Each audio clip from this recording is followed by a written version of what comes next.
Greetings, Christian friends. I am Ralph Wood. In the 17th century, specifically between 1642 and 1665, I had the esteemed role of a religious printer and publisher, focusing predominantly on Reformed and Puritan works.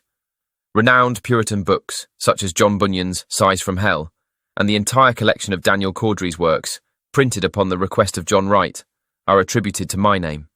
Today, it's my privilege to inform you of Westminster Divine, Daniel Cawdrey's work on church government. Recognised as a highly esteemed Presbyterian minister, he was often described as a man of great consideration, eminently learned, and a standout member of the Assembly of Divines. His significant contributions to the Westminster Assembly, combined with his prolific writings on theological matters, make him a central figure in the discourse surrounding the Church of Jesus Christ. I particularly like to draw your attention to his work, titled A Vindication of the Keys of the Kingdom of Heaven into the Hands of the Right Owners. In your contemporary times, the study of the doctrine of the Church is something that most disregard. There seems to be an overwhelming recantation of church membership. This is tragic, since Christ requires it and commands it. Cawdrey, having a great passion for the Church, that body for whom Jesus Christ died and shed his blood, explains how to heal the divisions instead of create them. With a desire to unite the brethren, his work in this volume is a treatise on joining all Christians together, and one of Cawdrey's most popular defences. Over 10,000 documents on the subject of church government during the time of the Westminster Assembly were written and published.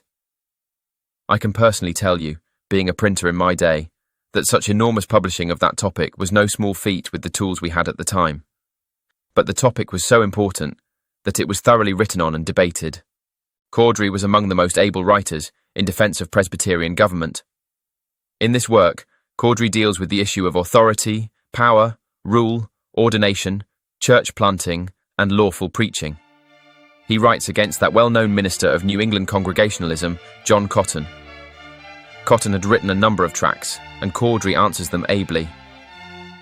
Puritan Publications has republished this invaluable work in a language more suited to your times. Both e-book and print versions are readily available. I encourage you to secure a copy from their website and immerse yourself in Cawdrey's depth of insight on this pivotal topic. It is an imperative read, especially in your era where studies on the church are often sidelined. Both laity and ministers will find this work instrumental in understanding the sanctity of church government and the rule that King Jesus has over his people. May your journey in pursuit of biblical understanding, true godly reform, and unity with your brethren as one church be exceedingly blessed. Always remember to walk in grace, in the ever-watchful presence of our Lord Jesus. Amen.